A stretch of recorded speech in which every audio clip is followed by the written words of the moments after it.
mos jep tituj njerëzve të cilë nuk e meritojnë.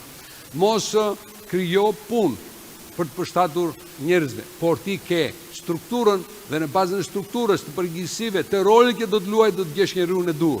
Ki kujdes. 80% të kohës tënde si drejtues duhet të kalosh me njerëzit me potencialin më të lartë, ose do ta kalosh në projekte që sjellin më shumë rezultate. Njerëzit e tu nuk do t'i vendosësh njerëz me potencial të lartë. Kujdes, mos i vendos në projekte me potencial të ulët, sepse do të demoralizosh ata edhe vetën tënde. Përpara ligjit jemi të njëjtë, por jo para pakës. Para pakës ti të përdorish diferencimin. Dhe kjo këtu është në bazë të meritokracisë. Asnjëherë në biznes dhe kur je në drejtim, si CEO, si pronar biznesi, do flasim për të koncept, është shumë i rëndësishëm. Kur ti rritesh në nivel, do të kesh kujdes. Kush është mënyra jote të menaxhimit? Kush është mënyra jote e të bërit të gjerave? Asnjëherë nuk do të delegosh fokusin e të parit të biznesit nga një këndvështrim i gjerë. Sigurisht që ti si përmarrës, ti si CEO mund të futesh në ndonjëherë në detaje, por nuk të lejohet ti që fokusin ta kesh në detaje. Fokusi jot është përgjegjësia jote që të shikosh biznesin nga një këndvështrim më i gjatë.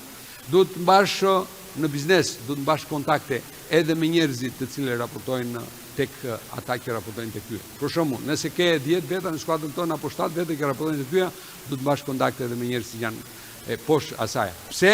Sepse në këtë formë ti kupton, më tregon njerëzit të them si kush je.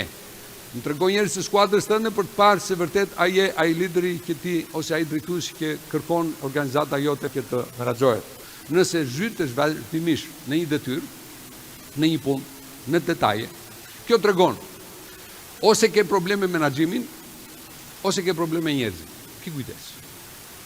Kjo do thot, ose nuk ke njerëz të duhur brenda në skuadër, kish përgjegjësia jote, ose ti nuk ke aftësinë e duhur për ta bërë rolin tënd si udhëheqës. Pra tham, ti gjithmonë do të shikosh, nuk e delegon dot parë të gjëra nga një këndvështrim të gjatë, por edhe në detaje do futesh në një, por jo gjithmonë, jo vazhdimisht.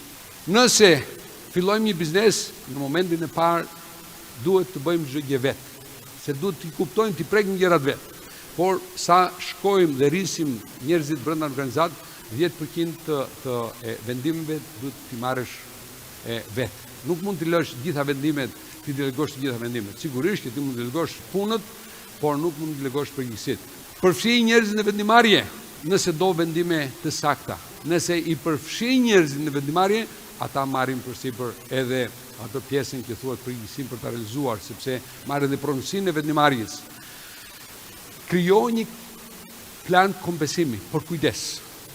Një plan agresiv kompensimi, një plan agresiv kompensimi mund të jetë shkaktari kryesor i deformimit të atij personit që drejton biznesin. Drejtimi është art, drejtimi është shkencë.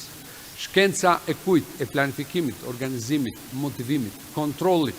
Mbani mend vetëm një fjalë, PONG.